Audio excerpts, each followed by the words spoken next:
Taoiseach, the Government is running an advertising campaign to highlight the United Nations Convention on the Rights of Persons with Disabilities.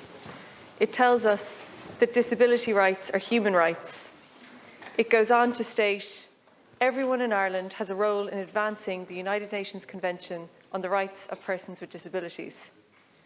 I really can't imagine a more tone-deaf marketing slogan, because that's all it is, a slogan. Disability rights are not rights people can exercise in Ireland, and the only people who can do anything about advancing legal entitlements under the UN Convention is your government. Your government writes policy, it has responsibility for providing services, it allocates funding, it sets recruitment targets, it controls capacity. It is your government's job to ensure that no child is left behind and that every child has access to a timely assessment of need, appropriate services and educational supports. But Taoiseach, your government is failing on all counts. I shouldn't need to remind you of this, but disability services are on their knees. Rights are entirely notional. They exist on paper and in government advertising jingles, but not in reality. 16,522 children are currently waiting for their first appointment with Children's Disability Network teams. More than 10,000 of them have been waiting for over a year with no intervention and no therapy. More than a third of posts in Children's Disability Network teams are vacant. In some teams, vacancy rates are more than 60%. Because of this, some children wait for years for any supports at all. And then, parents of those children turn on the radio and hear they are responsible for advancing rights under the Convention. It really is disgraceful. Because what you left out of your advertising campaign is that your government hasn't signed up to the part of the Convention that would actually allow people to exercise their rights. The Programme for Government commits to signing and ratifying the optional protocol of the Convention. We are 3 years into this government and we don't have a date. Ratifying the optional protocol would enable disabled people to make complaints to the UN about breaches of their rights under the Convention. Taoiseach, to make matters even worse, in response to my parliamentary question, I couldn't actually believe my eyes. The Minister informed me that the government has spent 1.5 million on this essentially false advertising campaign. To put that 1.5 million in perspective, the government allocated just 64 million in the budget for additional disability services. Meanwhile, Ministers O'Gorman and Rabbitte recently published a roadmap for children's disability services, which is increasingly looking like it will be the road to nowhere with no additional budget. Thank you, Deputy. Taoiseach, do you accept the government has responsibility for ensuring people's rights under the Convention? When will the government ratify the optional protocol? And when will a roadmap for disability services get a budget? Thanks very much, Deputy, for raising this important question. It was during my first term as Taoiseach that we ratified the UN Convention on the Rights of People with Disabilities, and we're not a country that just ratifies a convention and then moves on. We're a country that makes sure that we've done what we need to do before we ratify a convention, and that's what we did on this occasion. And it wasn't straightforward, but we got it done, and I particularly want to acknowledge the work of former Minister Finian McGrath as Minister for Disability during that government in really leading the charge to make sure that we ratified that convention, and we did. In terms of disability services, I know there's a lot of shortcomings. I wouldn't deny that for a second. I do think in some areas we've made a lot of progress, particularly in education.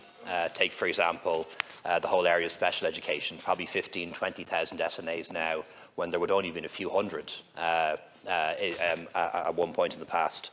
A dedicated minister with a dedicated budget for doing that under Minister Madigan, additional special classes, additional special schools.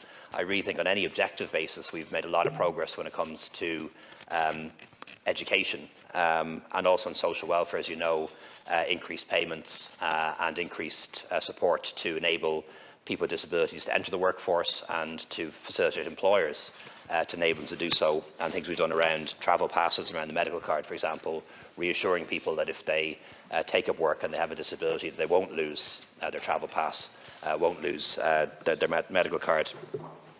In a lot of areas, when it comes to services, there are enormous shortcomings, and we all know that from our constituency practices, from the people we meet who tell us about the delays they're facing, either to get an assessment of need or to get the therapies they need. A lot of that is down to the non-availability of the staff that we need to do it, those who have the skills to do the work that needs to be done. But we have provided an extra 195 million in the budget for 2024. The roadmap to improve access to CDNTs was published only 3 weeks ago, and there's a big focus on recruitment and retention of the staff that we need to provide the services that people with disabilities need. And there's a whole new grade of assistant therapists, or assistant therapy grades, being funded in 2024, which we believe will help. And Minister Abbott informs me that we are undertaking a review of the steps needed to allow for the optional protocol to be ratified, and it remains government policy to do that during this government's term of office. Taoiseach, those kind of platitudes and promises are something that people have heard so many times before, and they bear no resemblance on the reality. You know, the reports about disability services in Ireland are far from the language you're using there. It's language like unmet needs, wasted lives.